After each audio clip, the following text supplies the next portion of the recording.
right. Welcome everybody. Thanks for watching. I see there's already 830 people watching the stream at the moment because we're broadcasting live on the store page. Um, I'm Jos Hube, founder and CEO of Blackmail Games. I'm joined by my esteemed colleague, uh, uh, producer, and soon to be managing director of Blackmail Games, Thomas Jager. Yes, hello. And Very nice to be here. I see in the chat room we are also represented by Thea, also known as Quake, and Bishop, um, who are monitoring today. Um, and yeah, over the past few days, our community has been um, um, engaged in um, asking a lot of questions. And today we'll try to address a significant portion of that. Go into depth as much as we can and or cannot say about future content, which questions will be a lot. Um, uh, yeah, and uh, let's dive into it. All right. I think our first subject is to talk about the expansion, of course, we just launched. The Cabaret expansion, we of course launched Isonzo in September, and we uh, wanted, of course, from the beginning to represent the Germans because there was such a Mhm. significant portion uh, of the experience on the Italian front. So it's been a goal from the beginning to give that a um, um, proper place. I mean, the German offensive, Caporetto being one of the most significant events uh, in the history of the Italian front. Um, Kind of like the Stalingrad of the Italian front, I typically call that. And initially, we had thought that to launch with Caporetto, but we found that it wouldn't really be representative of the battles because it was mostly Italy versus Austro-Hungary. Yeah. Yes, and I guess coincidentally we're now moving a little bit chronologically, not entirely, but somewhat from the. We are moving forwards in time with the current map selection, so that's another nice benefit, I think. Yeah, it's also Caporetto was actually the first map we made Yes. for for the uh, for the game um, because it was so close to the biome that we also had in Verdun and Tannenberg, sort of this a more temperate foliage, kind of fally, so it matched quite well um, with yeah, with what Yeah. we already had. So it was kind of a cheap start. However, development turned out to be a bit different. Yeah, Caporetto has been in with Isonzo longer than I have actually. It was I think the first map that was already sort of there was a version of Caporetto before I joined the team, which is 3 years ago and a bit. So yeah, these things take time. I don't know if these things are well now they know it has taken us 3 years. When did you start on the first like weapons and stuff? That was way earlier still, right? And the first designs. Maybe it's Yeah, a little sneak peek.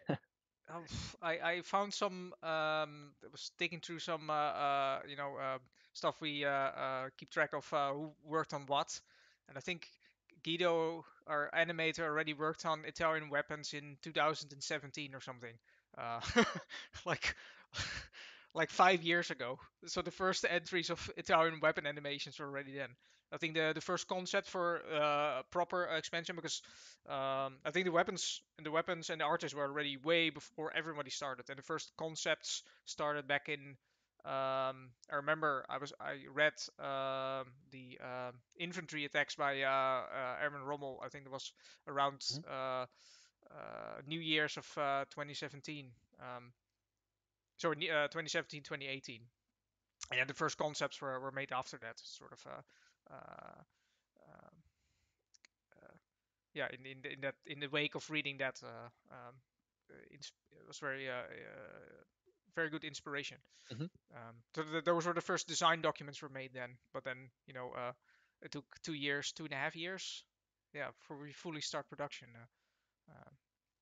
on it. Yeah, it's kind of wild that it takes so long in total. Yeah, yeah, it's. I mean, obviously, you think you're already there, way in. I think Hmm. we already had the ideas of launching in 2020. I think so. Yeah. Yeah. So we wanted a quick launch. I think end of 2020 when we really wanted to go into it.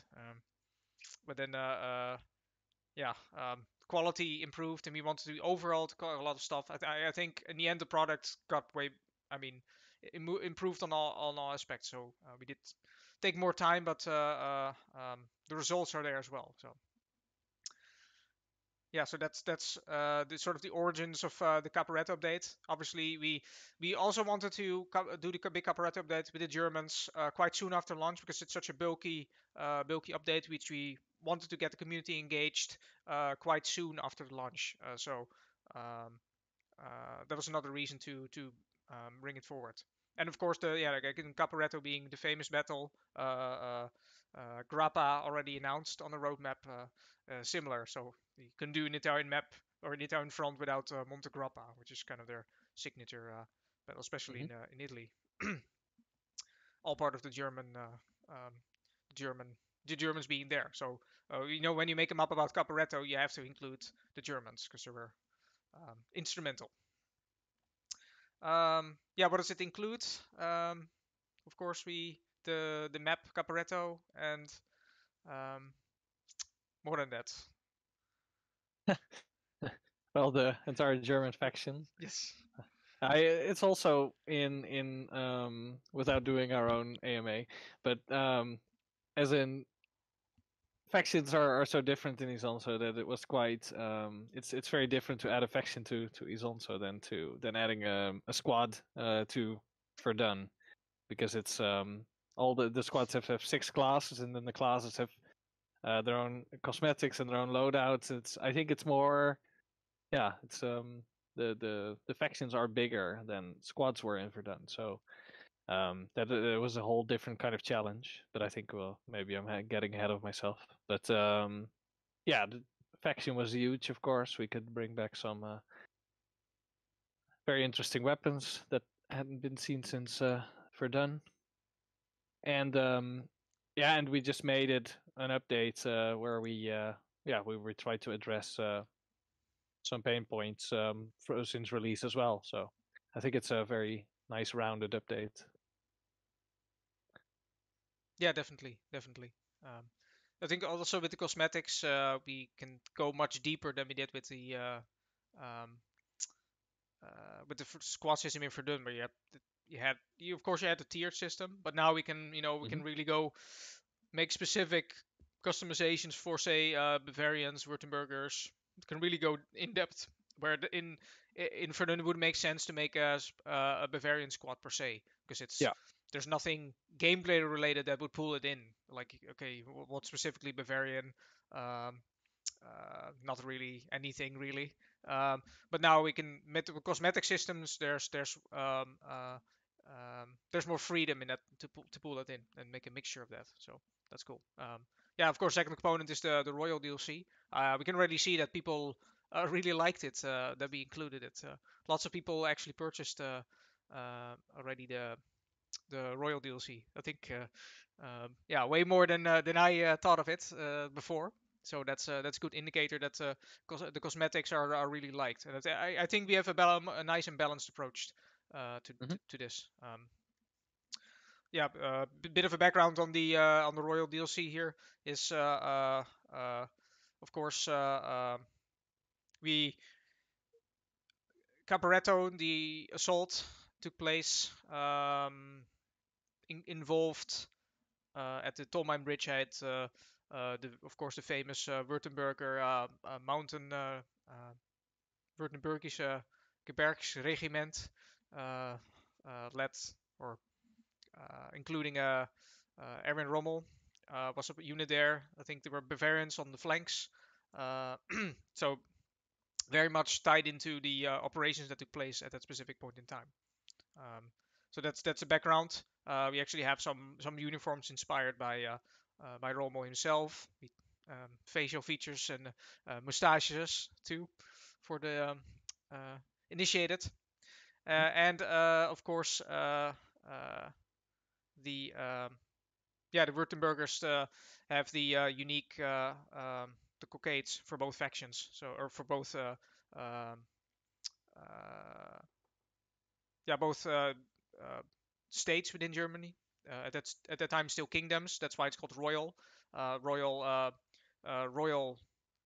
Bavarian and royal Württemberger, two kingdoms within the United Germany. At the time they still had still had kings. There was a king of Bavaria and a king of Württemberg, so that's royal. And for Bavaria, that's of course the famous white and blue pattern. You can see that in Munich and if you in the beer festival, it's famous, or BMW logo as well. So that's Oh, is that is that why? yeah, I think that's the light blue and the white. And that's sort of their national, or yeah, the I symbol didn't of know that. their kingdom. And for Württemberg, it's oh god, it's yellow and white. I don't know. I don't know this by heart, but it's another color. Of course, on the different on their Feldmütze. Mm-hmm. It's just out of reach, but it's here. I have one. Normally the default is red and white and black, which is Prussia. Prussia dominates, of course, the United Germany. The king of Prussia became the German Empire, the German Emperor. So, but these kingdoms were there as well. Yeah. Background. That was the background on the Royal DLC. Of course, we have more maps coming for the German. In the German, we call it the German intervention, the offensive. So we try to include with each expansion an offensive, and that includes as the first stage of that offensive Caporetto, the first breakthrough, and then we continue on to the next uh, uh, phases of that intervention as they break through further and push on to the Grappa Massif, and that's the next phase. Although the next map won't be Grappa itself, because um, we have another map that will be launched first, but that will be a surprise for now. Anything Guesses in we the can say comments. about that, Thomas, without spoiling too much? I'm not sure if I have hints that aren't a total spoiler already. Yeah, I'd say no. I think I think there's some spoilers in the roadmap already with uh, some blurred image. You have to sort of deduce what it's about. So um, yeah.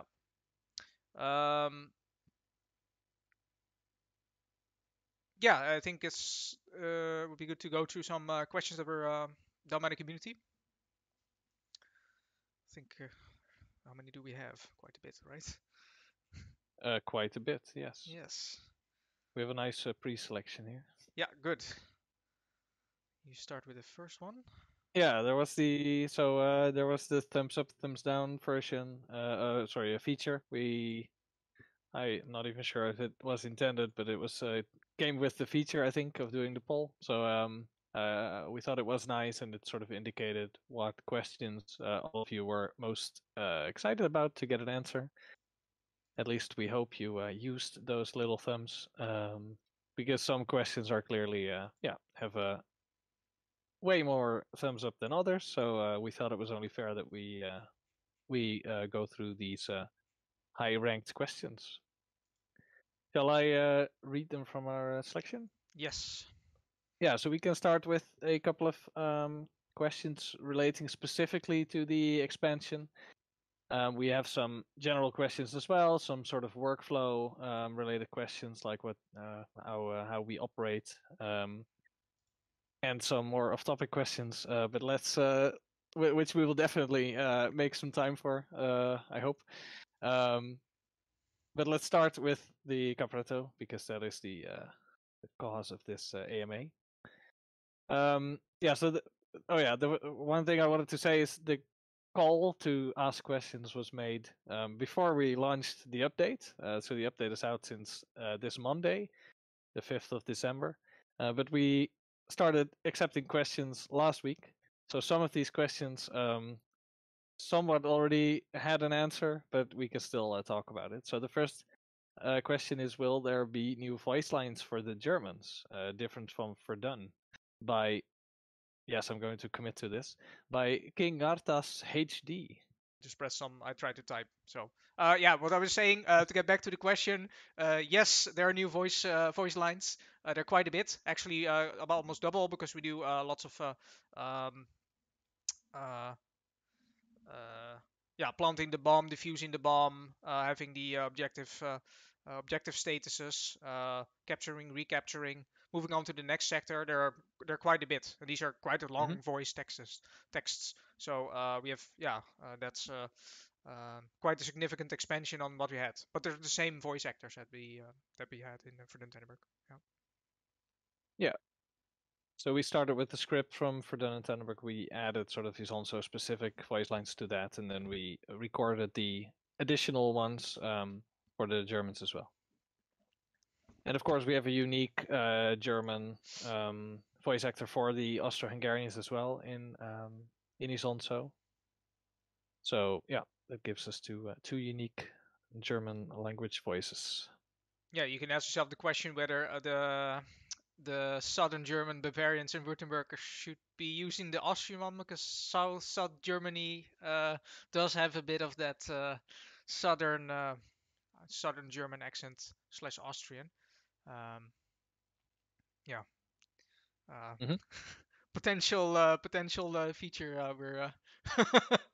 The first the Oh first no, I didn't. Nobody even asked for this. I scribble just come evening. up with features myself. But shouldn't Yes, you just do it. Great. Tally one.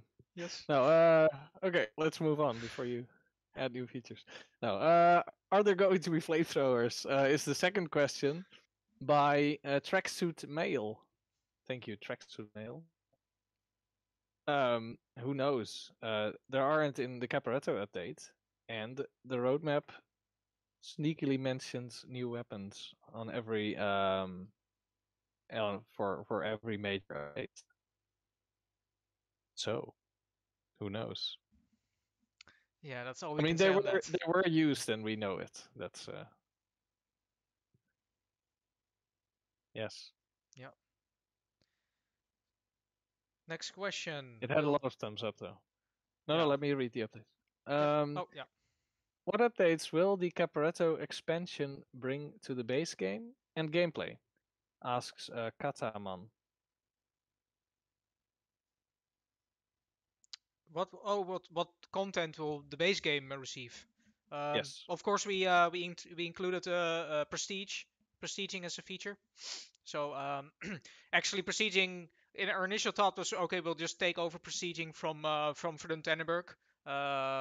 But we decided to go for something that's more tailored to this game and how this game is actually played. And what we liked is that we saw that people really like maxing out their classes, getting level 20 as an officer, and then sort of specializing in the role. So class prestiging made way more sense, and we dove into that. So we made class prestiging a thing.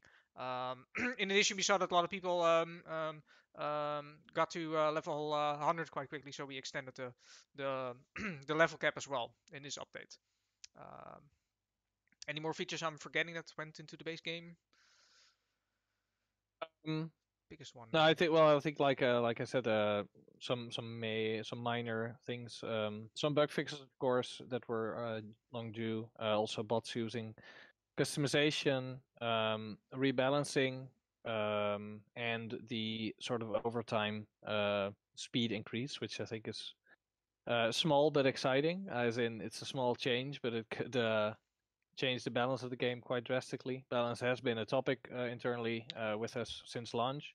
It's not something we talk about a lot, also because everything we say is probably oil on some fire. But Yeah, we for those interested, we have some stats on faction wins and loses, and of course we always try to get the numbers as close as possible to one another to make it as fair as possible to both attackers and defenders on all maps.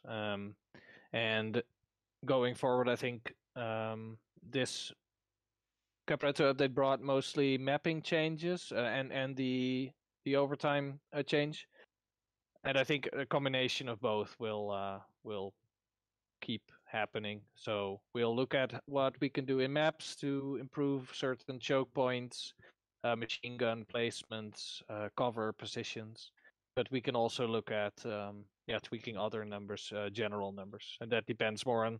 Are we seeing, for example, that on one of the maps, one faction has the upper hand, then we'll try to do map changes, and if we see a more general new balance, then we'll try global changes. Again, not really answering a question that was asked, but it's probably interesting. Yes. Yeah, okay. Hope that answers the question, Katamon. Now, grilled cheese Obama sandwich asks, will the German Empire faction be on multiple battles or just Caporetto? And I think we partially answered that or hinted at it. So I think the rule of thumb will be that the maps that we release in the sort of updates in the chapters will be part of whole new offensives. And there may be sort of exceptions there, but the offensive part of it's called the German intervention. So I hope that's enough of a tease to your question.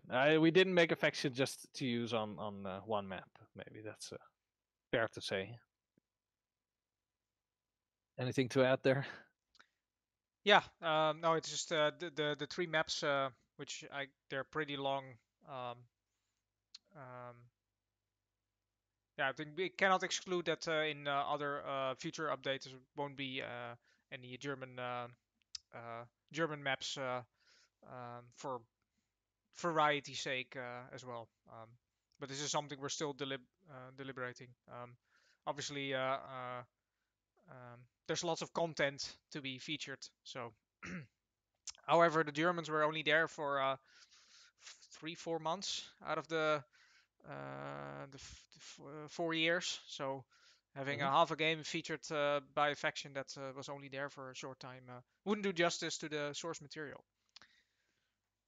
Yep, it's a delicate balance. All right. The next question from a familiar face. It's Piro Piro asking, I'm curious about some behind the scenes. Did the team encounter any challenges in the development of the Caporetto expansion that they didn't face in the making of the main game that you are able to share? It can be anything from technical to research related, you name it. Thank you and keep up the good work. Where to start? No, it wasn't. Well, it actually went quite smooth overall. I do think that the MGO 15 was. I thought would be easier, but in the end it was a bit more involved, especially in terms of animation. Getting that that took more time than I thought it would beforehand. So MGO 15 is obviously a very heavy weapon, and we cannot just simply copy the mats. And if you see the mats and how it's handled, it's okay. I've seen Ian from Forgotten Weapons. He handles it basically like an assault rifle. You can shoulder it, you can fire it.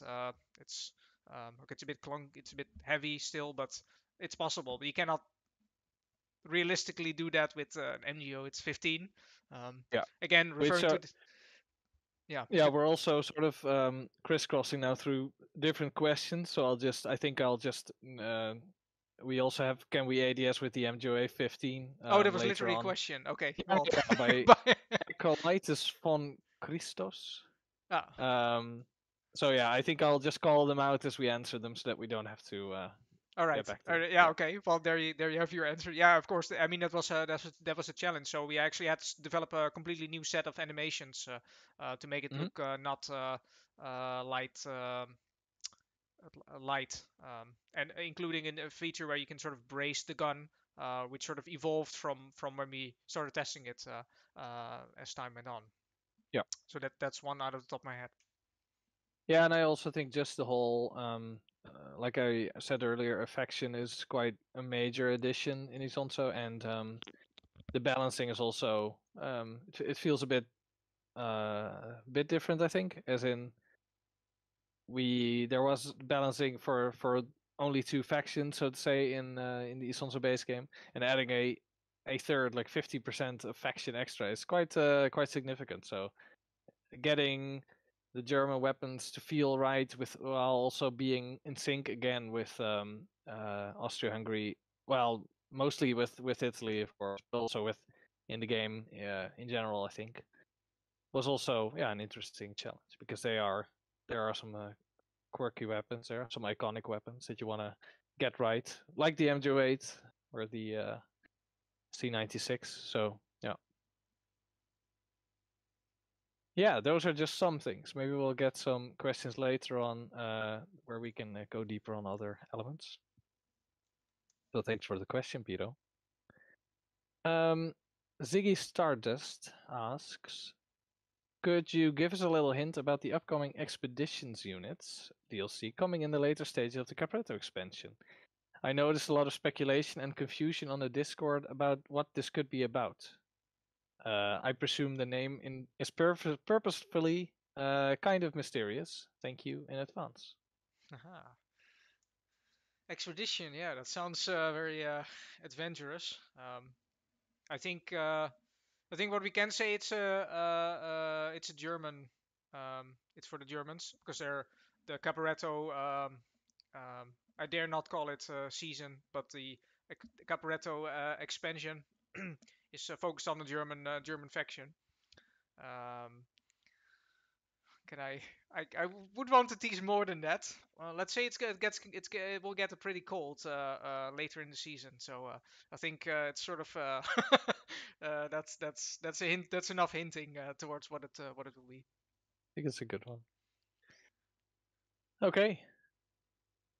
Um, Next question is by Grimly the Believer, who asks, with Capretto being 1917, will this have an effect on the bot's appearance, much like the year slider from previous games, equipping the bots with 1970 uniforms and helmets and such?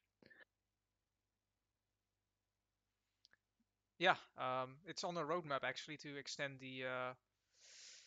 uh, the custom mesh options like we did in the past. So I'm not exactly sure which where we put it in terms of time. It's probably part of the third stage. Do I say Of that this correctly? update? Of this update. Yeah. It's this one, the coming one. The No, no, sorry. The third map of this yeah. cycle. Yeah. Yep. It's in progress. I think that those kind of features are always working or extension. Something we extend on based on community demands. But extending them was on the roadmap from before. But yeah, some things had to be yeah to cut some weight from the launch. So yeah, we really wanted to cater to those who wanted to create a specific historical scenarios like we did in Verdun and Tannenberg. Even more specific than they already are. Obviously, Yep. this only counts for the uniforms where it's very especially in the late war, especially with the Austro-Hungarians, is a bit of a mixed ragtag force of whatever is available. Corduroy uniforms mixed with style helms and everything, just what was available at the time. Uh, uh, so in terms of uniforms, it gets a bit fudgy, especially in the end, um, what's available to them. But for those who really want to specify, I want an early war scenario, we we're working on something where you can lock those uniforms down in similar fashion. Um, maybe each okay, I'm speculating here, but you can think of a system where certain helmets are tied to specific gears which are unavailable in the early where you have a slider and put it into the Hmm. custom match options. Yeah. Plus, we did add bots being able to sort of diversify their customization a bit. So I think since the Caparetta update, there are style helms on bots now, for example, but not yeah tied to the year currently. All right. Um, Next question is by Joe Kino, and is do you have any plans to expand or add any officer call-ins or more buildables?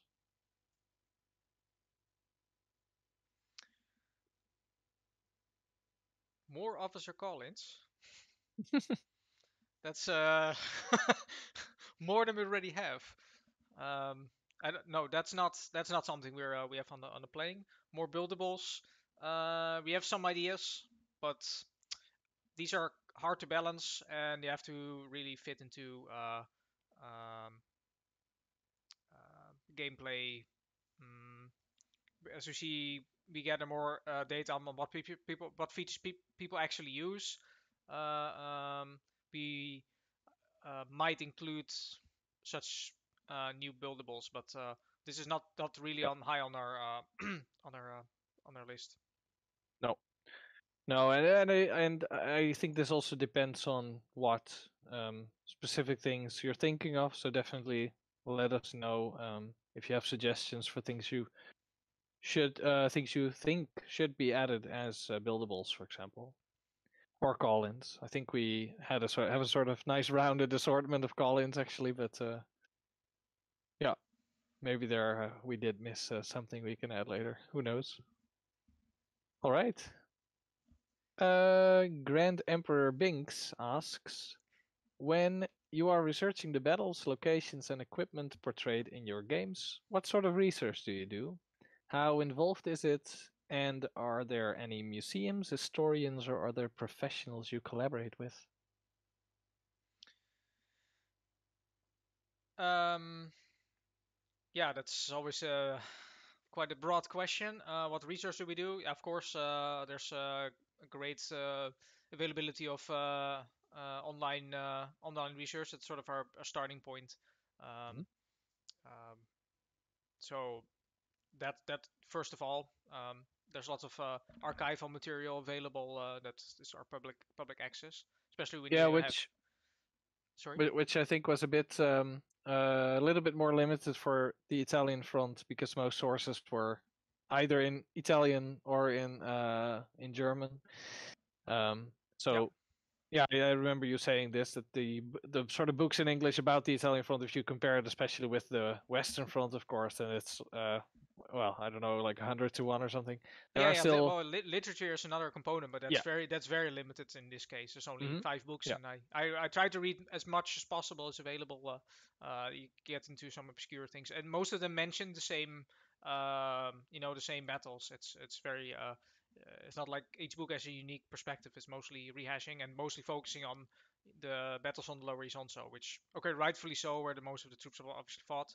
But when you want to do research on the specific battles in the high mountains, which contain a little amount of troops, there's not that much available.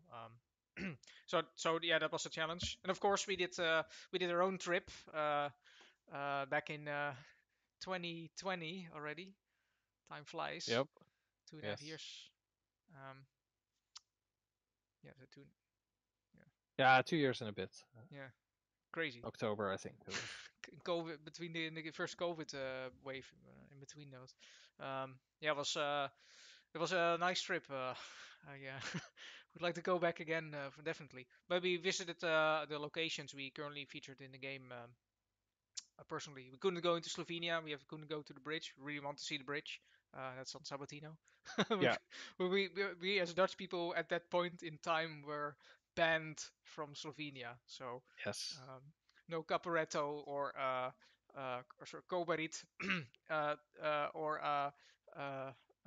the Solcon bridge for us. Um, we did manage to sneak onto the parts of Monte Sabatino. Sabatino. Yeah. Yeah. Yeah.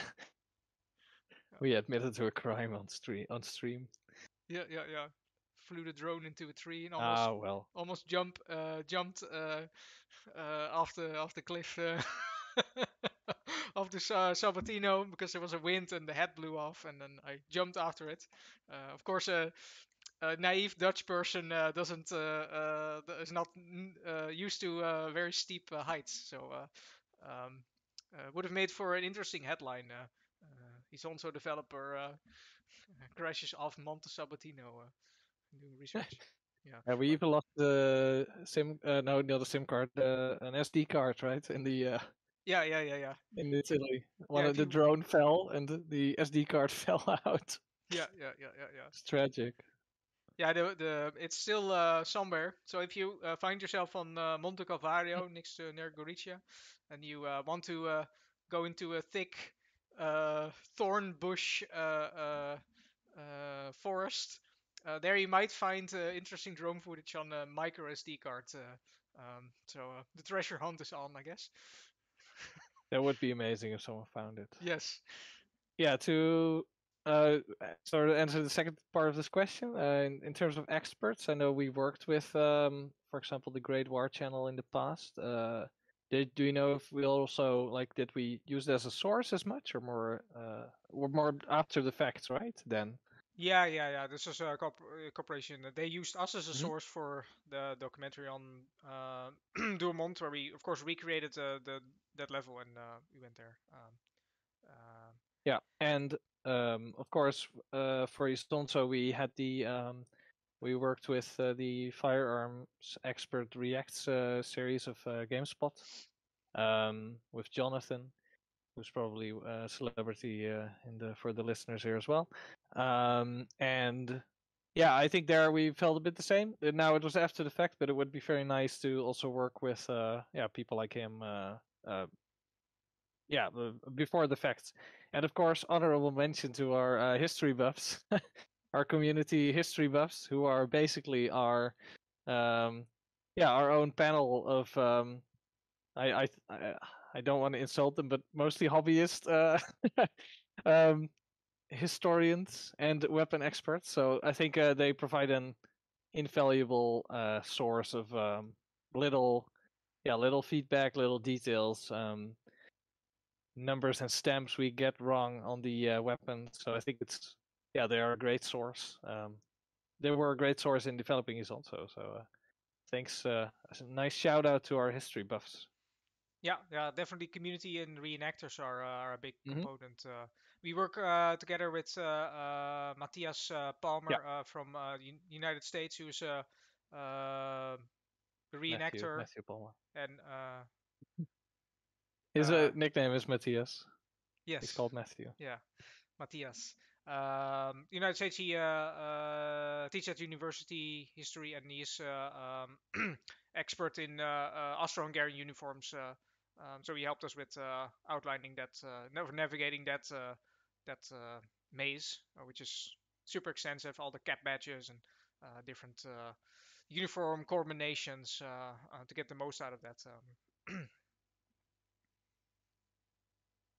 Yeah. Okay. Let's move on. Will there be a new mode from Eric Kai? A new mode, a new game mode. Hmm. Hmm. It's not planned. I think this What? series There's works. one. Well, there is one on the roadmap, Jos. Yeah. Okay. That's a special mode. Yeah. Okay. Aha. Yeah. Okay. If you don't count that one, because that will be we cannot tell too much about it because that's really heavy work in progress. Other than that, it will be tied into the theme of the expansion. So Hmm. that's already can give some hints into what potentially those features could be. It will be very unique, that's for sure. We really wanted to take what makes the Alpine front so unique and put that into give that a proper place. So that's all I can say about that special game mode. About an additional main game mode, I think the series work best with a more focused one game mode approach. Not to say, again, with the extension of the custom match options, you might be able to configure this game mode into such a way that it can feel a bit different from the regular mode. Yeah. Like if you configure the AI in a certain way, you can have a different experience. So that's something we are looking into. But an extra game mode is not planned. No, not an extra major one. Yeah. Yeah. All right. Then, yeah, skipping the. There we have it. 80... Can you can you have ADS with an MG0815? Well, if you can show us that you do it, in Mr. real life? Yeah. That's Acolytus von weightlifting. Christos. Yeah. Yeah.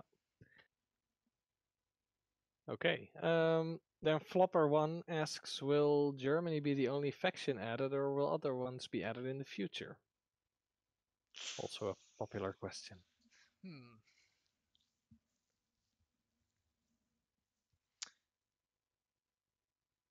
So First, yeah, like well, we already covered a little bit that factions in Isonzo are, I think, bigger.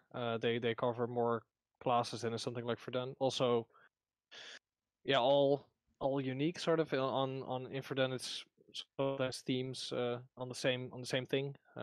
There's not every 4 roles in the squad are unique in the entire game or something. It's you can have a, I don't know, a machine gunner in different squad configurations, I guess. But here it's well, just a lot of extra work. Let me put it like that. And we also have the history to consider. So currently we are sticking, for example, to the fact that you have one faction playing against one other faction, and for example, to have like the Austro-Hungarians just fight the French on one map, that to me that wouldn't really paint the correct picture.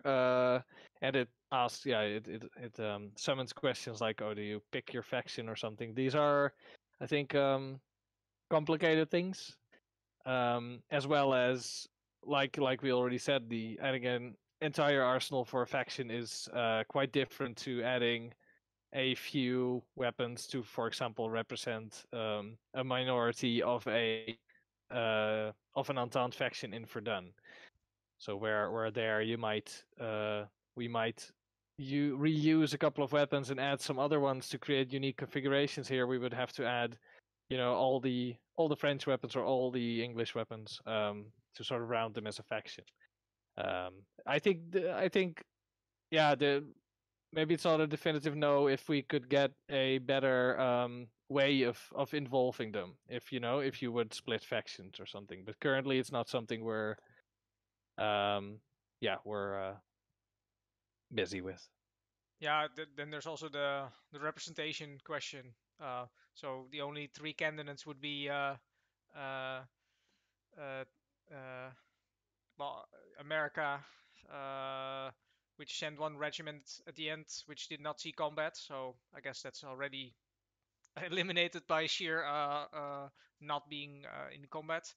Then, of course, the French and the British did see some limited combat, very limited. Um, yeah, it would be nice for weapon diversity, etc., etc. But we, for this game, we also chose to be very rigid and more historically accurate on having a faction fight on a specific map in their unique scenario. So there won't be Germans on Carso, for instance. Really wanted to make sure that instead of it being a loose configuration, that really adhere to that. So that is limiting in this regard as well.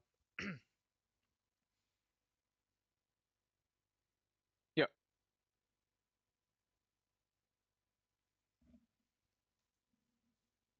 Okay. Yes. Then we arrive at Skullhelm's question, um, which is: have you considered adding more free cosmetics to the game in future updates that are not linked with any particular DLC? Yeah, definitely. Um, both facial items, uh, head or facial uh, hair, as well as uniforms. I think we currently have a start uniform and then sort of if you unlock the highest level of the class, nothing really in between. And our artist was already sort of concepting stuff for in between intermediate steps. So you have sort of a mid, early, mid, and late war unlock within the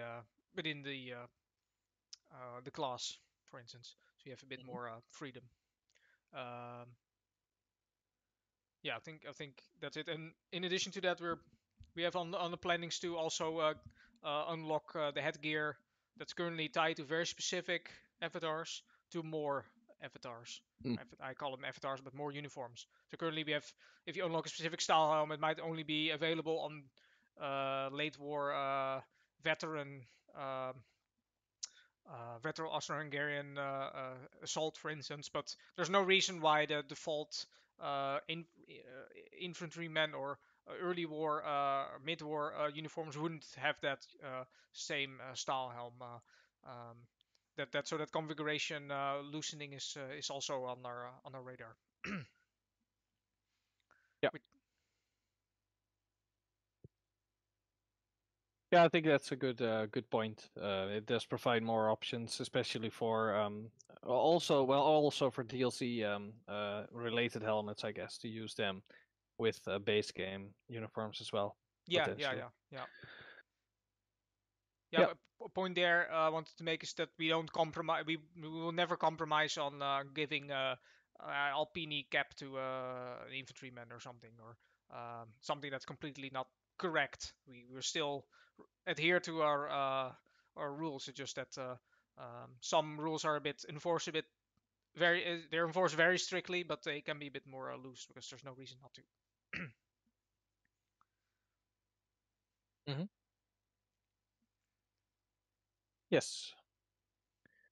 Yeah, and we have some things shelved as well. Like we have some things unused that without naming any specifics, that we can still we are still looking for the right occasion.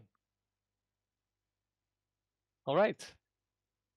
Um, then insert name here asks, which is your favorite battle of the of the Italian front? My Freudian slip.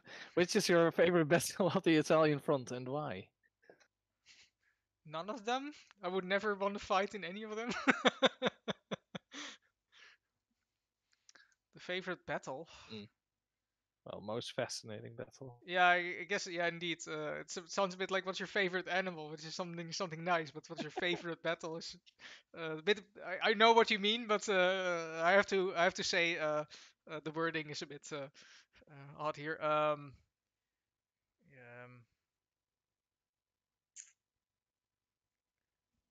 we could Hmm. translate it back to what's your favorite map in the game. Well, And I mean, if you wanna, I yeah, mean, I would say what's your favorite? I do think that I do like Monte Sabotino.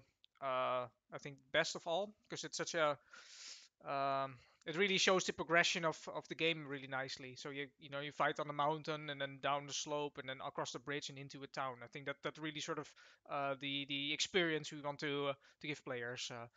mhm. I think in that way it's my favorite location of all the maps. It's also a bit trenchy and it has a nice diversity to it.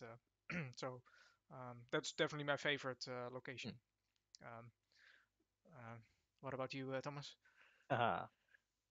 Well, Caparato's all the hype, but I mean, I'm still I still from the moment we planned our trip, Chanjo has been kind of a like a sort of uh, well, how do you say this? It's like out of a fantasy book or something. If you look at the photos of the fort, if you well, and let alone being present there, like looking down from the fort into an enormous cliff, I think that's it's crazy. And I think it's also I think we managed very well to put that as a sort of as a uh, what's the word? As a big structure, as a sort of enormous thing in the map. I think it's very nice. I think it's a nice map as well. It's some also a map where we recently, I think successfully made some parts more manageable to play. It was a map that struggled a bit with balancing. It's still I'm not saying we're finished there, but I think it's a very nice map visually. It's some one we started on one of the latest in development. I mean, and I also think that's noticeable. Maybe it's just our developer view on that, but I can kind of I can identify like oh these maps are later in the game, so that's why they have certain other elements, other choices were made. Yeah, I think Chenjo's it's great. So many great choices. Yeah, the fort is already. I mean, graphically, the way the rubble and everything came together, that's already stunning. The views are stunning. That was a very interesting location to visit, right on the cliff edges, so steep. Hmm. Again, totally different from in the Dolomites, which is um, something we're only scratching the surface of visually representing to the player. Yeah, it's hard to do justice. I'd almost say. It's yeah, uh, it's that's really hard. I mean, I recommend to everybody watching to go there on a holiday if you are in a position to do that. Yeah, it's also not it's not difficult. I mean, I thought in Chenjo it was a bit of a search or something. In some places, it was a bit of a search, but for example, yeah, Montepiana that we visited was just very nice. It was like a road. You went up there, parked the car or something, right? Yeah. Yeah, it was really busy that day. We couldn't Hmm. find a. I had to bribe a Yeah, I know. a Oh police no. officer to let us park. It was like middle of September, and there were like lots of people hiking. It was just think about the end of the tour season and the town holiday. So everybody was hiking in the Dolomites at that time. Um, yeah, amazing landscapes. Definitely want to make another map there if that's, that's if we get the chance. Yeah. All right. Dave Dogs. How difficult is trying to maintain a balance of historical authenticity and gameplay? If so, what parts were the most difficult? Uh, yeah, there's so many components here. It's hard to break down. We talk to about level design. Is of course we're working on the scale, so you know the real world is very boring. Okay, we just say how amazing it is, but typically it's just a field of rocks and that's a kilometer wide and a little trench and and that's it, or a farm field surrounded by acres of nothing.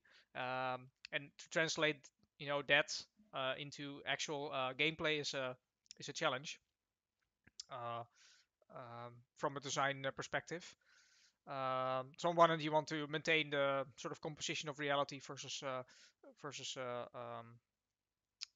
versus and make a fun game. So that's already a balance.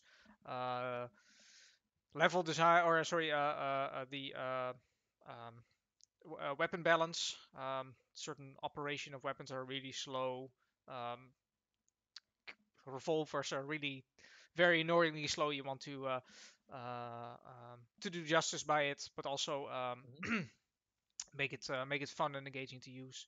Um, this is two of many examples where you have to make a compromise between realism and historical authenticity and gameplay. Of course, you can make a separation between physical realism.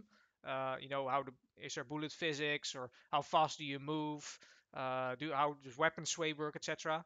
Yeah.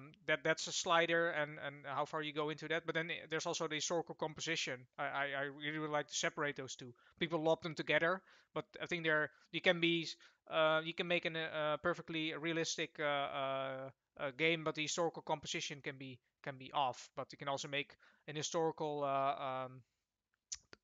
composition correct game, and then play a bit with a realism slide. And I think that's where we do most of our compromises. So the historical authenticity part is mostly correct. So you're playing on the right level with the right units, with the right weapons, in the right time of day, etc.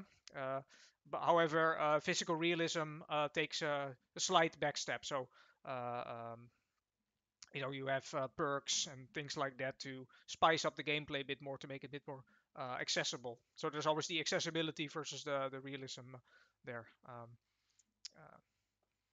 Yeah, and I think in terms of this is really a scratching the surface question. I think this is something we can do several devlogs on.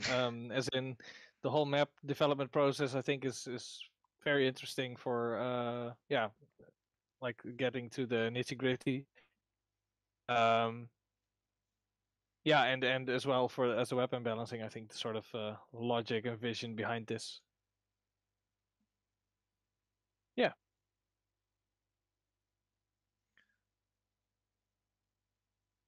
Next up, Joey 2498. Um, the improvements that have been made to the AI have been great so far. Are there any plans to allow the AI to utilize ammo and grenade crates, binoculars, flares, and other support tools? Um, I think the AI is something that we're continuously improving on, especially if you want to make the game more accessible for with the custom match options that we said.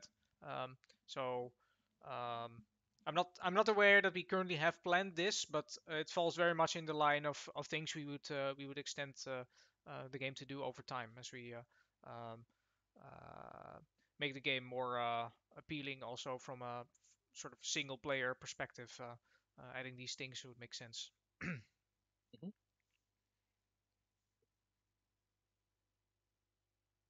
Yeah, I'm not sure if it has a place on our roadmap, but it's yeah, I think it is interesting to look at least some of these things.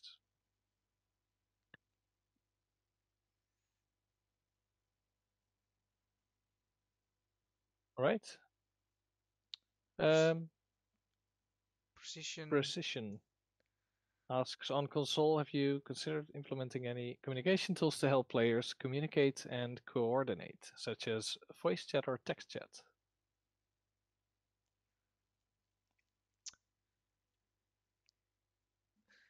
Um, Voice chat, yeah, on consoles has been long on our sort of list of sort of on the back burner to address. Um, I cannot give any concrete time frame on what and when, but we are looking into addressing this. Yeah.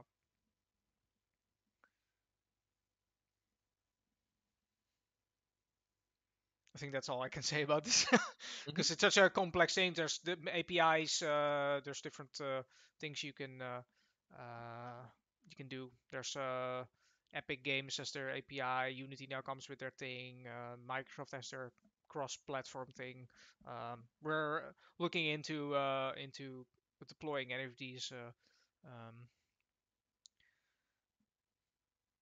Yeah, I think voice would be more likely than text, right? Oh yeah, absolutely. Yeah, text. People have keyboards. Yeah, they do have keyboards, but I wouldn't want to cater that. I wouldn't want to spend developer resources on keyboard support for PlayStation. Definitely not. No.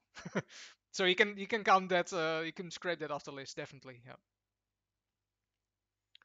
Captain Doe Johnson, our longtime fan and community member, great for the Tannenberg support.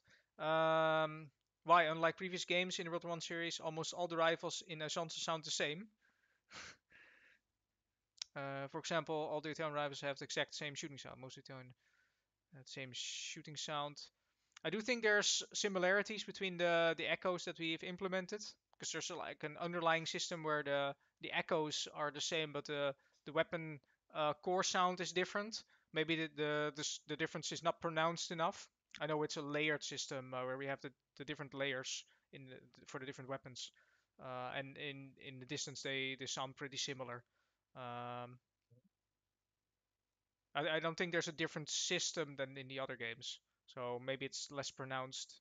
Um, yeah, that's all I can say about that. I think the Germans do come with quite a different. Uh, they sound pretty pronounced, especially the German weapons that we just implemented. As far as I know, I think it's a bit nuanced because the character of the weapons are kind of um, similar. Yeah, yeah. Possibly, if we hear more about this, we could give them a review. I'm not entirely sure either.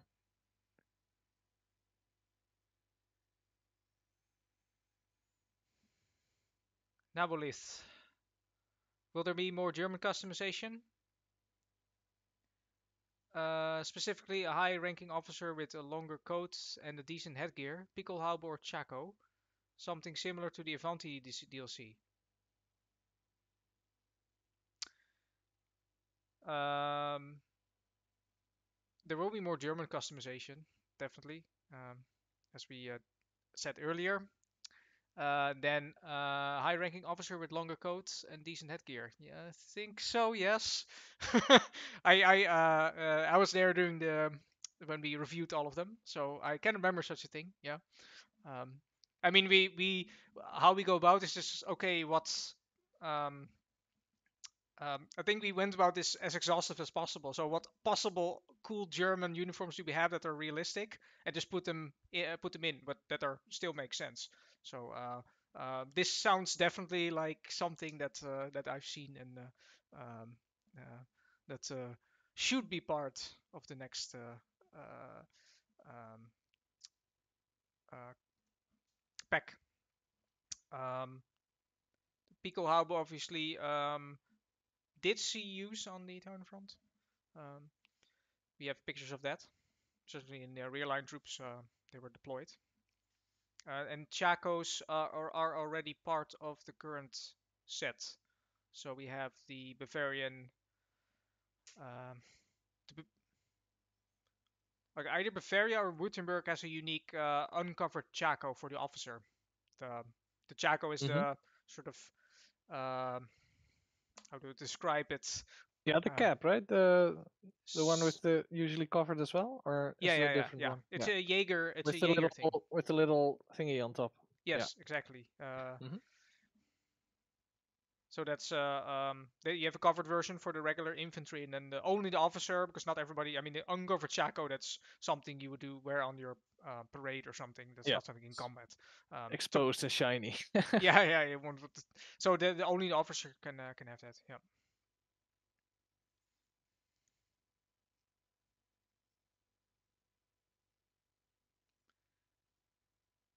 Snorri, Snorri. Do you plan to add a voting system for players to decide which map they will like to play next? It just came up this afternoon when we were discussing things. So uh, obviously it will require an entire new UI, etc., etc. So uh, which is expensive. So considering our number of offensive grows, and so far we had a rotation where because offensive takes such a long time, you don't want to play two offensives of the same in succession. And we had two big offensive and one smaller, so it makes sense to just cycle it chronologically. But when we have more offensives, it makes sense to not pick it in chronological order. Otherwise, one map it will basically take 5 hours for them to reappear. So there's a debate going on about how we're gonna address that as our game content grows. But it's an artifact of the game growing in size, so it's as the game becomes more content rich, you need solutions for this. Um, Yeah.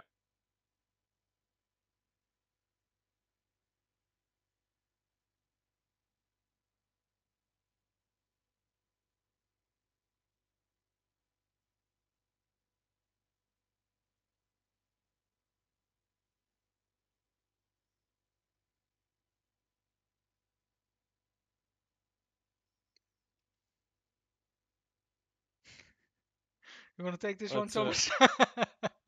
Oh wow, really? It's there. I'm not sure who's editing. Oh, I did see this. It was inevitable. It's for you. List at least. Oh no, it's up to me. Of course, it's up to me to list. The It question's comes from. for you, technically. We have to I can list play at least innocent. 57 reasons why the best team ever. Oh, uh, it's um. Just like where you do an alphabet, like A is for Yeah, awesome. God. That's our team. But then we have to do it twice. Oh Like God. you have to do it twice. So many memes have been created. So much bread.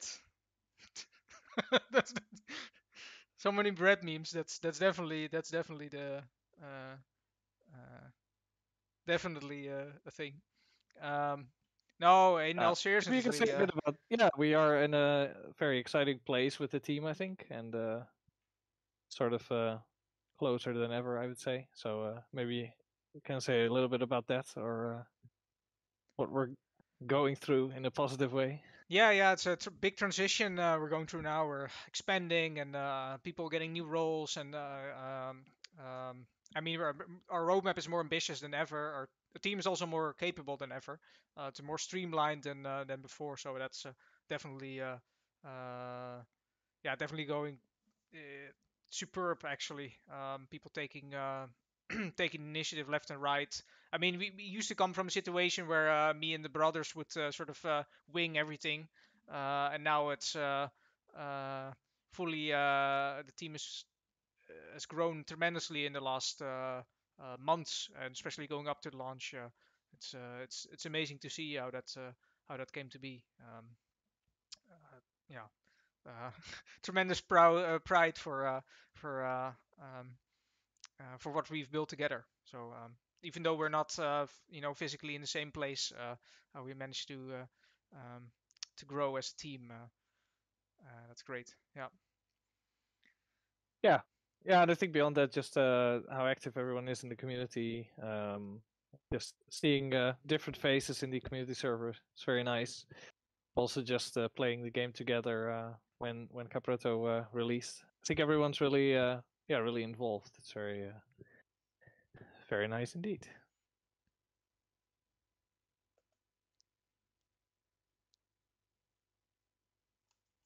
All right, did you wanna add a couple dozen more, or do you wanna? Yeah, I mean, I can make a whole list of things. I think that's uh, better for internal speech. Oh, I can list every member again. So that's at the launch party and. Yeah, Jos gave a very nice speech at the launch party, and he mentioned every team member, and he said something very nice about every team member. And I'm Yeah. guessing he doesn't have a script with him to do it again now, else he would definitely do it. I can do it by heart, but it's I'm not sure if the it's very interesting for the spectators to know how well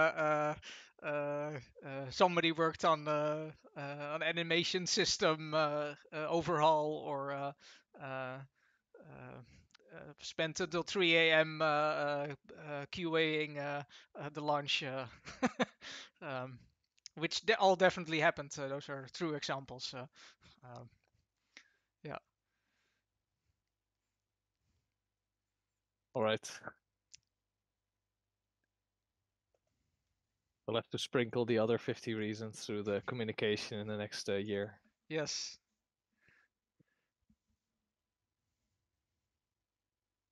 Okay.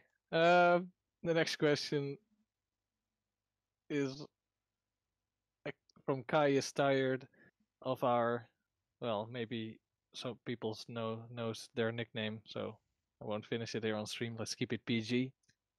Um, when you founded Blackmail, did you ever think you'd get this far, having your company grow to the size it is now and experiencing everything you have up to this moment? That's definitely a you question. Oh boy, yeah, Very nice question. I love this. that's good. Do you ever think you get this far? No. I think my first ambition when we did this was to launch on on the Mac game store, and the goals were to make 10,000 euros. And that was sort of the ambition. So we expanded the ambition as we grew. Yeah, it's definitely an amazing uh, uh, yeah, definitely an amazing ride so far. And it's from yeah that and that the success of Isonzo allows us to continue and make even more. I still have to get grips with it, so that this is an actual thing that's happening, and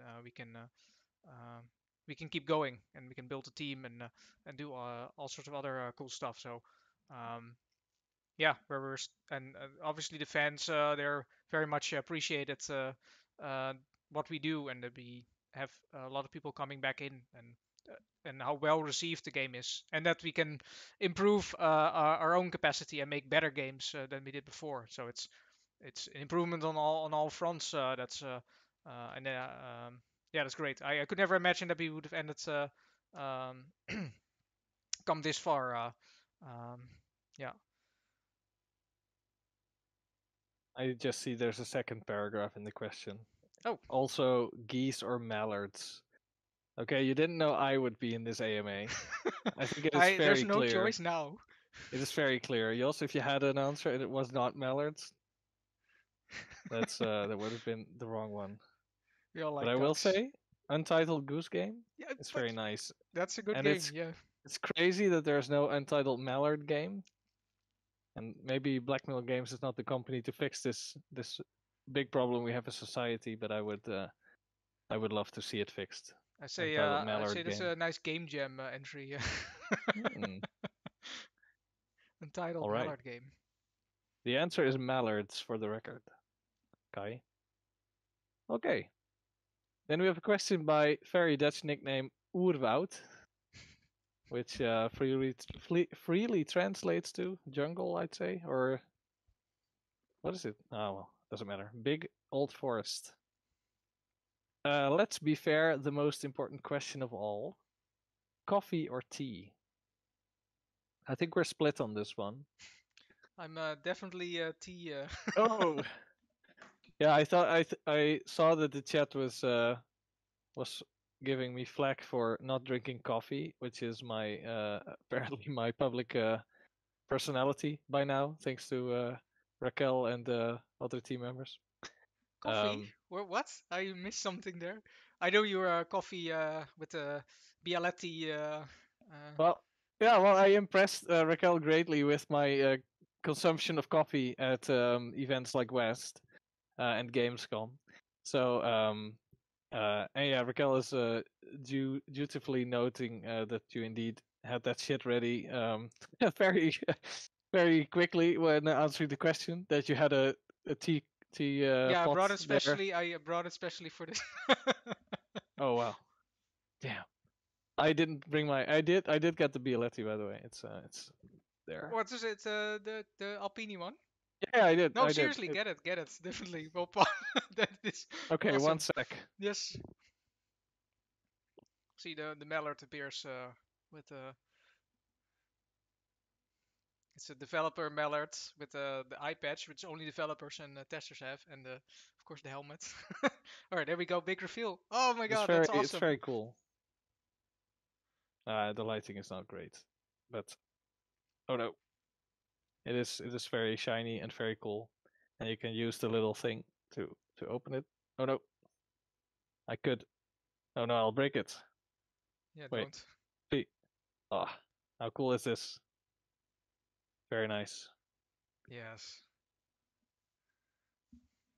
I think that should be in our merchandise store. We should have a nice also. Yeah, we should have a collab. and one with uh, Adrian helmet and the different different versions. Yeah, a whole set of uh, customized uh, coffee makers. Yeah. We have a good prop game going on. Yeah, they were always. I mean, what are you gonna do when you add merchandise? Is it, we thought of pizza rollers, but this is way more Italian.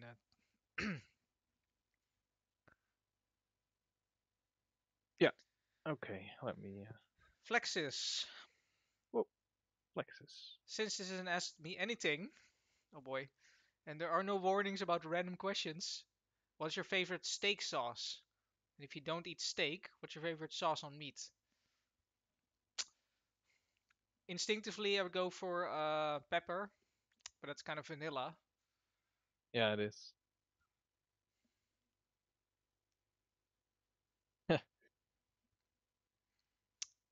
I'd say a I'm good steak thinking. doesn't need any sauce, but that's that's even worse. Oh well. Well, is it? I mean, I do agree. But I also I'm reminded of when we did the Italy trip. I had I think at the first or second stop or something when we were still in what was like half Austria. Um, we were in.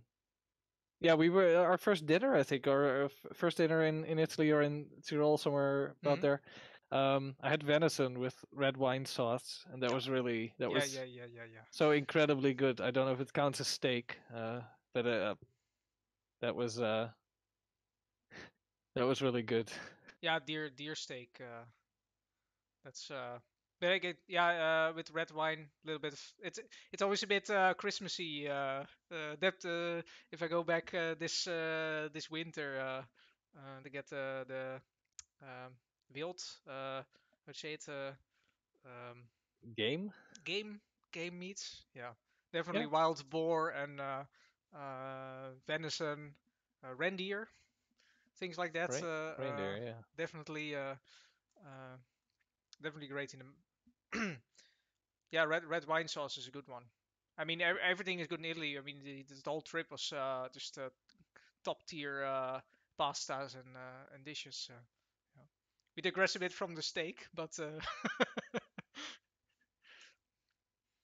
I hope it's a good answer. Maybe there was also maybe Flexis had something in mind. I'm curious to know what, but I think it's a very nice random question. Um, yeah, we have a very open-ended one, which is what is the most interesting thing you come across during research? hmm, good question.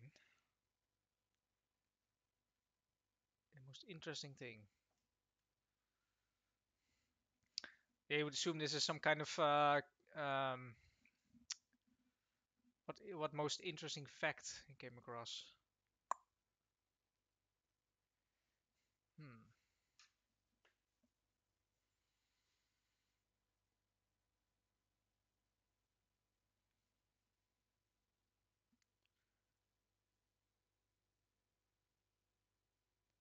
it's a tough one. It's so open-ended, it's so broad.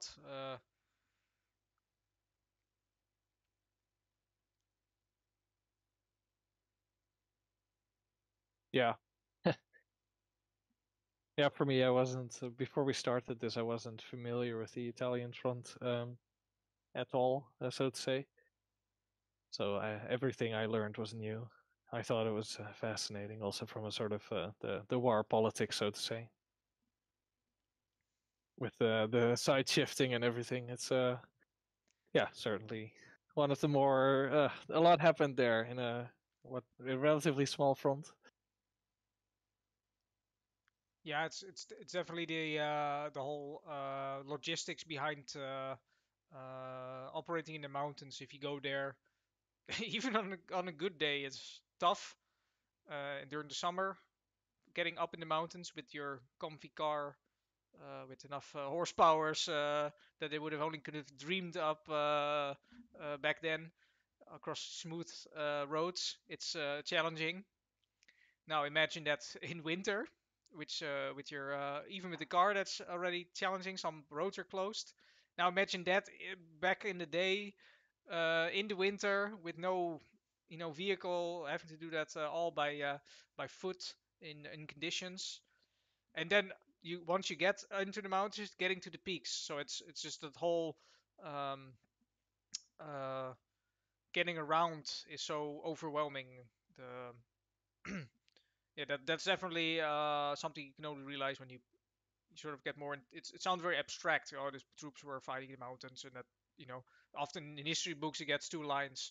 Okay, troops were in the mountains, but you know what that actually means. It's yeah, um, very uh, yeah. It's an extraordinarily feat of human ingenuity. Hmm.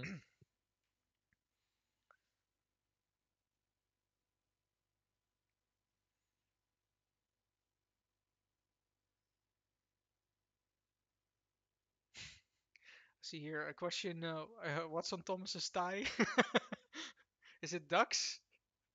Uh, the answer is yes. I Zoom. I don't know if I can do this without it looking very weird, but I will. Uh, is this clear? It's ducks. It is ducks. It is ducks. Yeah, it's flying ducks. They are flying. It's very nice. It's one of the first ties I got. One That's of the cool. first in my collection. I think Collection of I've duck ties. no of ties in general. I think I've two or maybe three with ducks, but this is the best one. You find them randomly. You don't search for duck ties. You simply find them. You have patience and Yeah.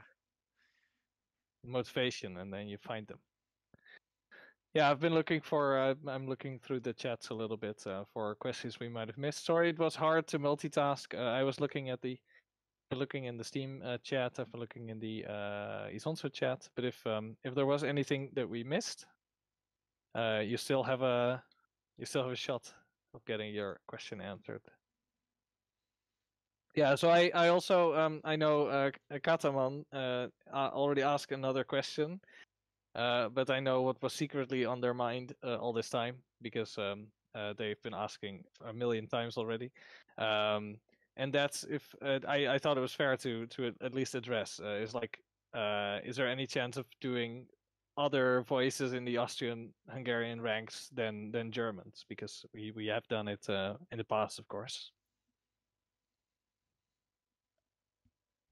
Hmm. Yeah, we've been debating about that for a while. Um, it would be really cool to do something with the all the Austro-Hungarian nations that fought in some capacity more than we currently already do. Of course, Bosnians are already in. I know it's Czech on either side actually. It's big thing. Potentially do something with. Hmm. Um, Hungarians, the Honvet, represented as a skin uh, or uniform in the game.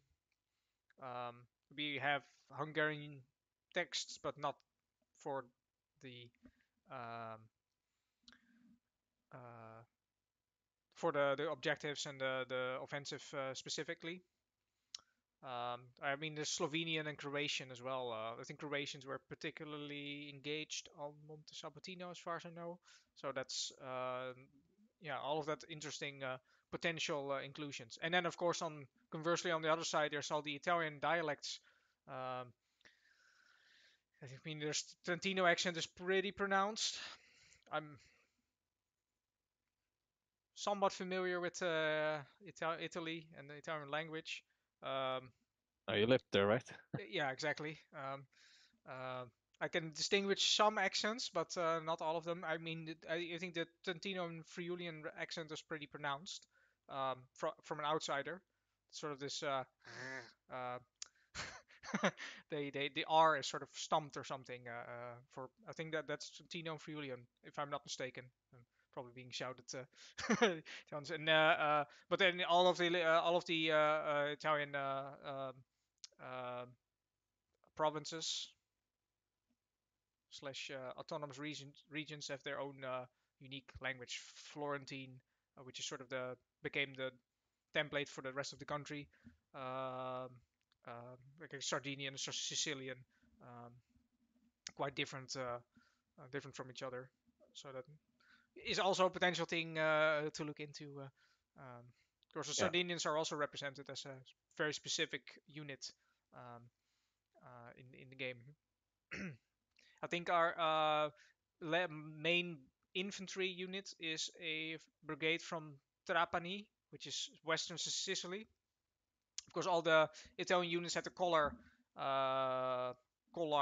um, on their neck, um, which had for each unit was different, and they were um, based in a specific geographical region where their base was. I'm not necessarily sure whether all units from it were necessarily from that particular region, or whether they were mixed.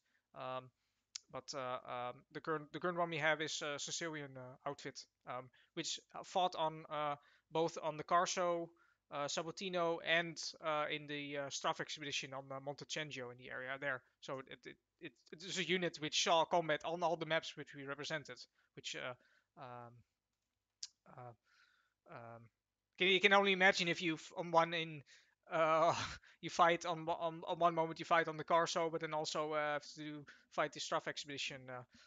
Must have been quite hard for those soldiers involved. um, so we kind of went all the way here, but there's lots of things to do with language, that's Yeah. really cool. People really appreciate it. Um, Yes, I think you already mentioned at the start. I think I hit the nail on the head saying that we do have regional uniforms already. So I think one way to do this in the future, if we do it, is to tie it in with that. But it's yeah, if we have to do Joss's whole list, that's basically a new game. So we will have to we'll have to see. But it's I do think it's a nice suggestion, and of course we are aware that the Austrian-Hungarian Austro-Hungarian Empire was an enormous motley empire, which one of its biggest problems was the number of cultures incorporated in it. So yeah, it would be fair to represent this again. But we did also, for the record, pick like Austrian German this time around for diversity, because I think the previous time around the old voices were Hungarian, right? Yeah, because we had the Germans already. We kind of Mm-hmm. took a shortcut there and then made all the Austro-Hungarians speak Austrian. Mm-hmm.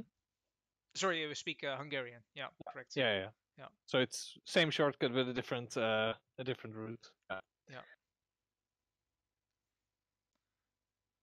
I do see here the question. Oh, just went away. Opinions on Monte Tomba. I think we slept there. Yes, Skillhelm is Yeah. adamant about it. Do you have an opinion on the mountain itself? Yeah, well, my opinion is asked specifically. Um, yeah. So this was near Montepiano as well, right? That's where we. This is near the Tsushima, right? No, I think it's a mountain next to Grappa, as far as I know. Is it? Well, then I. I don't know why he asked my specific opinion on this mountain. I do like Italian mountains in general, but as I may have already made clear now, I am not very well versed in Italian mountains in general. I think you are correct. Yeah, we actually slept there on uh, uh, commercial Trattoria da Rosso, which is a nice view over the Venetian plain below. Because we went All right. earlier that day. We uh, looked around the Piave area, and you can see sort of Piave sort of meandering in the flat plain below. And we had some amazing local pasta they made there while we overlooked the the valley below, and we saw the sun go down. I think we ordered 2 times pasta, which is some extraordinary thing you never do. It's like they had such a great pasta. We had like first, and we ordered more pasta because it was so good. Yeah, that's what you do in the first. So that's the opinion of Monte Tomba. Um, Oh, that was that one. Yeah, that was a very nice. There was such a nice lady. She cooked for us. She did everything, I think. yeah, exactly. And then indeed we ate the entire menu. That Yes. was very nice. It was also good Yeah. Italian food. I wish there was a way to for the players to or for us to convey Italian cuisine in the game in some capacity. I wish there was an easy way to do that, but um, of course we want to do make the game Italian. Double down on Italian things like the landscape, the atmosphere, the weather, the colors. Uh, this would have fit in, but there's no taste function. Yes. We can't do everything. No. But that's the yeah Monte Tomba, adjacent to Grappa, which may or may not be part of the actual sector that we represent in the final version of Monte Grappa, which are in the sort of final map of the offensive. Um,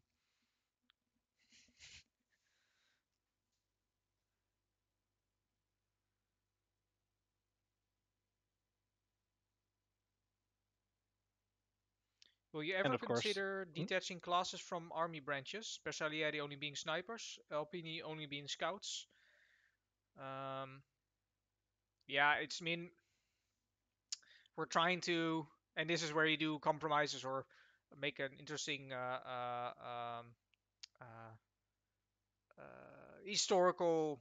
You try to distill something that's major historical combat units, big army formations, distill it into a format, into a game format. So you make certain stylistic choices to sort of represent what these units were doing. But yeah, you can never fully get it 100% correctly because these Alpine units themselves had logistical units, mortar units attached within them. So distilling that to a simple class is always going to be representing some. You're always going to make some compromise here and there. So that's um,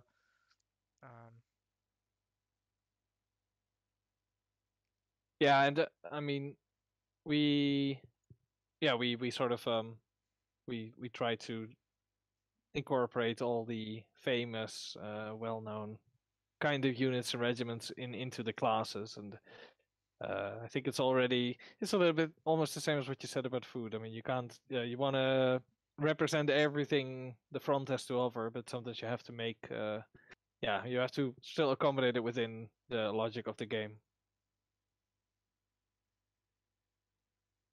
So we did our best. I think a very important question is what our favorite Discord emote in the WW1 server is and why.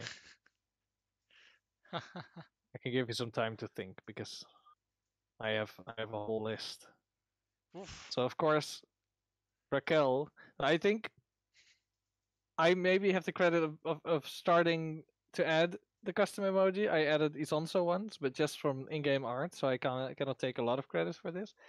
But Raquel has ever since made a gazillion amazing emoji, both homemade and also community made, from a variety of sources. Some are handmade, some are sort of memes incorporated in World War I aesthetics, and some are just bread. Um, it's hard to pick. I like all the ones with my name in it. I think Thomas Bonk is very usable. Um, But I also have a very big weakness for loaf stare. I think the one that makes me laugh most is the uh, Hotzendorf with the breaded Hotzendorf with the laser eyes. That's Is it Loefendorf? You mean is it the where Loefendorf is a where Hotzendorf is a bread as well? or is it the Kaiser? Let me check. Oh yeah, there's also yeah. There's a Wilhelm or something. I think Franz Josef. or Franz Josef as a bread. Yes, His we have head is that. on a loaf of bread. I mean, it's just so nonsensical that it's. That's yeah.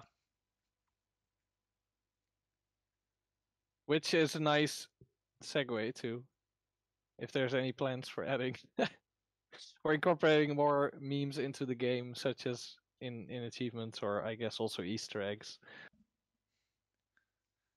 I mean, there are still many maps to come according to the roadmap, so I think we do have the opportunity at least.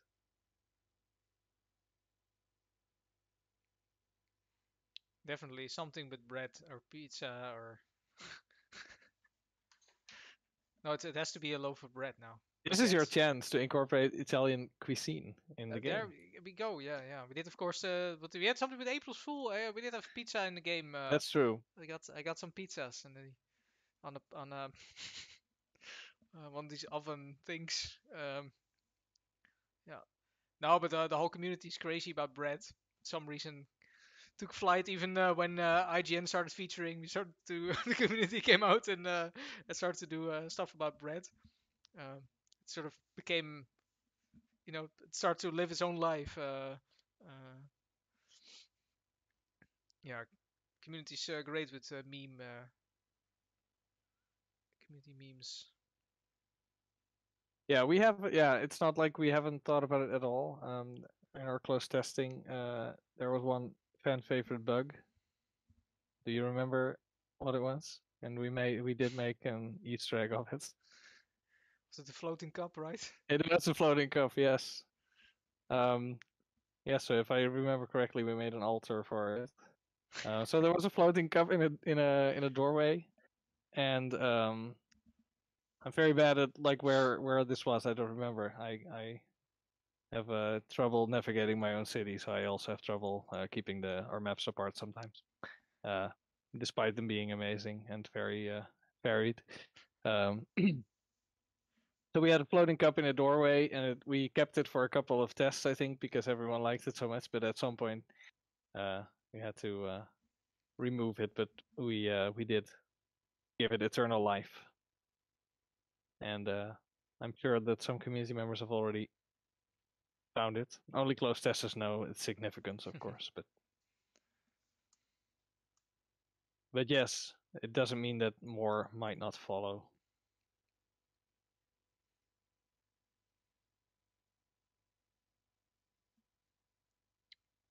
Tommy, just a gun nerd question. Also asked on Discord. Do you plan to modify the Kakano rival side picture? This is one of those things where yeah, we talked earlier about balance versus realism.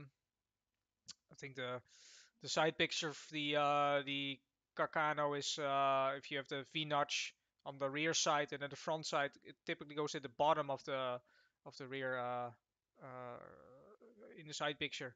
Whereas typically all the other guns have the sides aligned. So you have the V notch and then the the front side is aligned with the top of the two Yeah. things.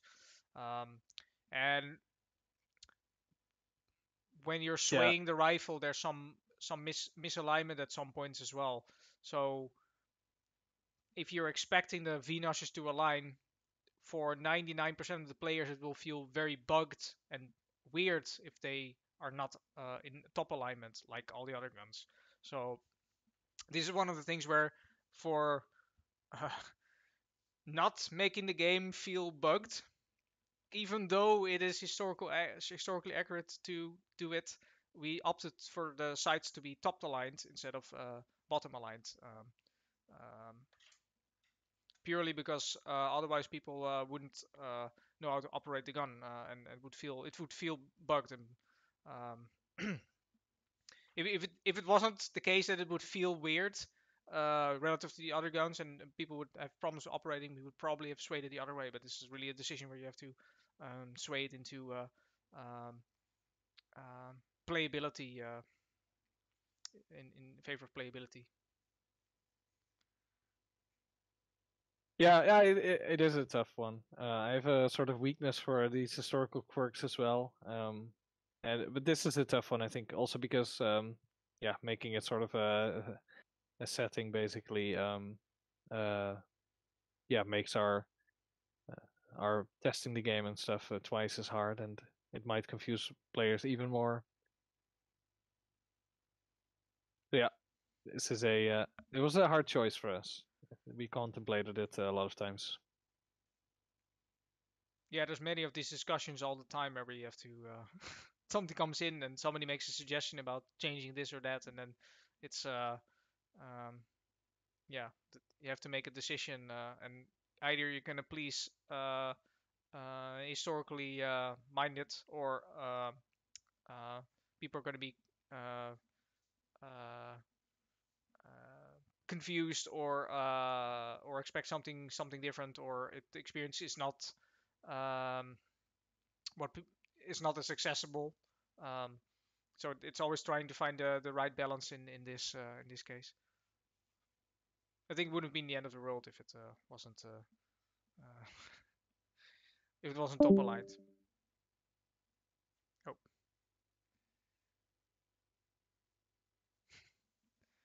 I think Thomas dropped. Oh, we made it so far without weird bugs. Yeah. I think I pressed the wrong button on the. Oh, Yeah, I think all we're of also the about to wrap up. I think we do one quick recap of the update, because I'm not sure if people watched this for 2 hours. I think not. Maybe some community members did.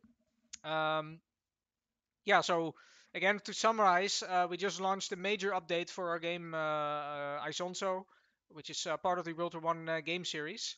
Uh, I'm Jos Rube, founder and CEO of Blackmail Games and the World War One game series, and I'm here with Thomas, who's the producer and soon to be managing director of Blackmail Games. And we're here had just an Ask Me Anything session. And we're also here to talk about the new update, which came out on Monday. It's part of this big Steam sale.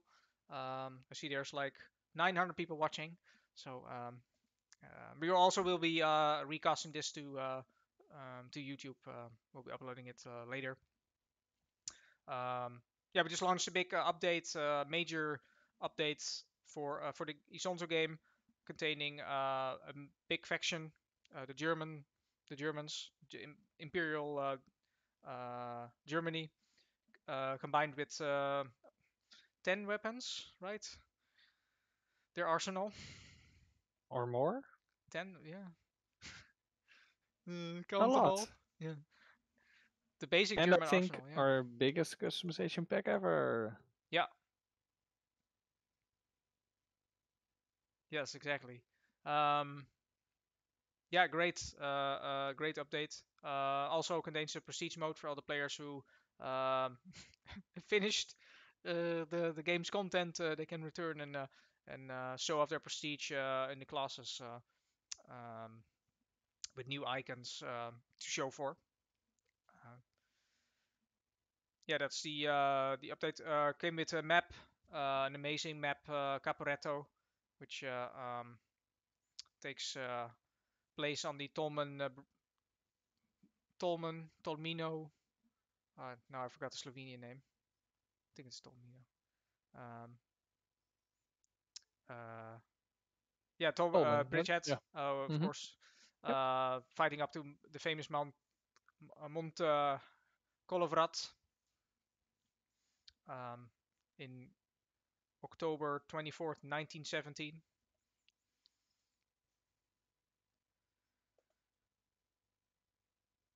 Yes, a very nice update, and there will be many more to come. Yes, the roadmap has just started. I think, yeah, we've talked for A little Almost 2 hours. 2 hours already. Almost. Yeah, time flies. It didn't feel like that. So I'm very grateful for everyone who stuck around for this for the entirety of. They could have watched a feature-length film, but they watched us instead. Maybe they did both, but thank you for sticking around, everyone. Very nice. yeah, We hope thanks. we answer most of your questions, and if you have any more, you can always find us on our very cozy Discord server. Yeah, thanks everybody. Bye bye. Yeah, bye.